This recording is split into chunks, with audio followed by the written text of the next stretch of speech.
This is a review of the Samyang 135mm f1.8. This is a lens designed for full frame cameras. This is the Sony FE version. I'll put a link in the description. It's a fast, bright telephoto autofocus prime lens from Samyang. The best thing about this lens, and the reason you're probably interested in it, is the extreme bokeh that you can achieve with it. Bokeh just means blur. It's a Japanese word for blur. I spent 2 months filming there a couple of years ago, and that's pretty much the only thing that I learned. Anyway, Japanese lesson aside, let's take a better look at it.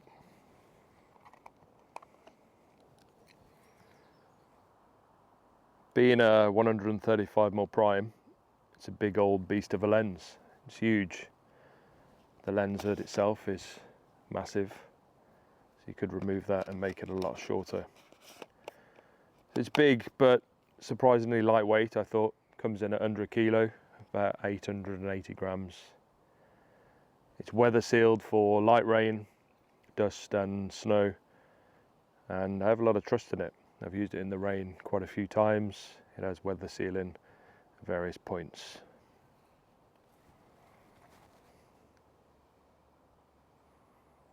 It's made from smooth black plastic, and it has this patterned rubber focus ring that's very smooth to operate, perhaps a little too smooth for the heavy-handed amongst us.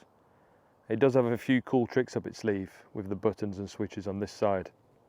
Firstly, we have the focus range limiter switch. This is a 3-stage switch that allows you to limit and eliminate part of the focus range. You have full 0.69 to 2 meters and 1.5 meters to infinity. These are useful in a load of situations to speed up the autofocus or just eliminate ranges that you don't want to accidentally autofocus on. Shooting close-up work or wildlife, or even here in the woods. For me though, it's not that useful. I'm a big manual focuser, but these switches are always nice to have. And the second trick this lens has up its sleeve is the switch just above that. It's the M1, M2 switch. Now this is assignable. You can assign different functions on that switch with the Samyang lens station, which I don't currently have, although they are sending me one for free. I bought this through Wex, and there was a little link on there where Samyang promised they're going to send one for free. I'll put a link to that in the description as well. Maybe it's still available. But this M1, M2 switch can be assigned to various functions. As standard, it comes with M1 being focus on the focus grip, as you would expect, but a quick change to M2 and the focus grip is now an aperture grip, or an aperture ring. So you can use that for video. Maybe you set your focus in M1 and then you turn to M2, and this becomes a very quiet, smooth exposure change by adjusting the aperture during a video shot. Great feature. And the third trick it has up its sleeve, there are 4. The third trick it has up its sleeve is the little button above the switches. You can use this for focus hold, focus set, or program it as you would a normal focus button. They're always nice to have. Lastly, the fourth and final trick it has up its sleeve, and I think the coolest trick, it's quite unusual. It has a built-in astrophotography mode and a infinity focus indicator light on the side of the lens. Anyone who's done some astrophotography will know just how frustrating it can be sometimes to find infinity focus in the dark.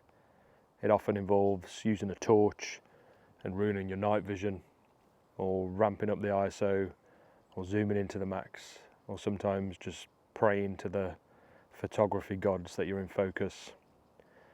But pray no more, because with this you can just enter astrophotography mode. With the camera off, you hold the side button and turn it on.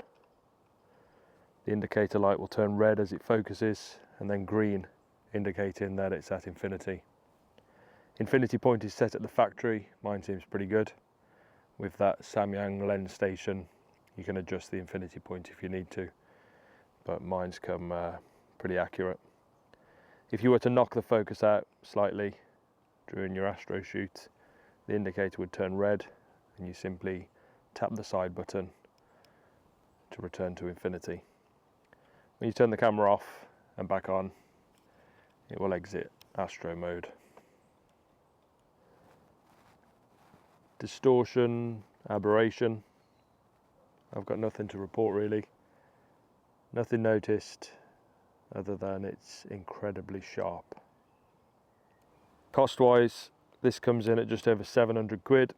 You also have the Sony G Master 135 of course, but that's over £1,500, over twice the cost of this one. And for what?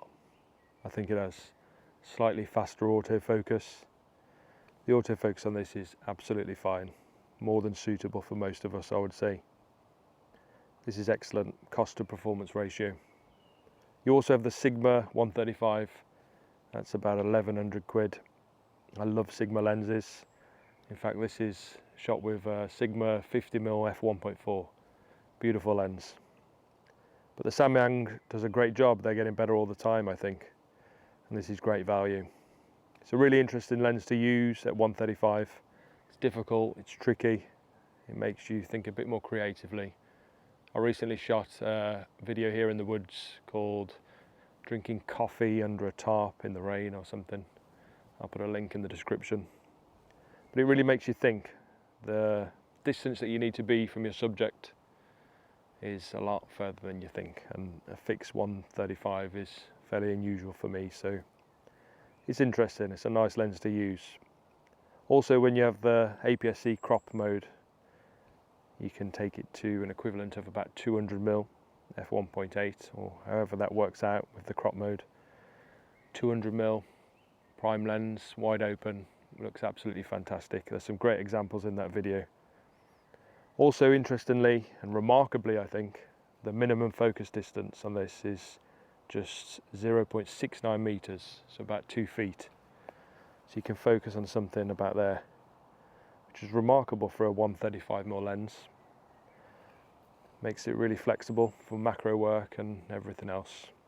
They call this a portrait lens, whatever that means. It's just a lens. It's great for portraits, yes. It's also great for close-ups. You can use it for landscapes, I'm sure. I might do that next. And I don't know, a bit of everything. A bit of birds, deer, or just some bloke drinking coffee under a tarp in the woods. Fantastic lens, highly recommended. I'll make a bit of a blog post about it, and check out the drinking coffee under a tarp video for some examples. Right.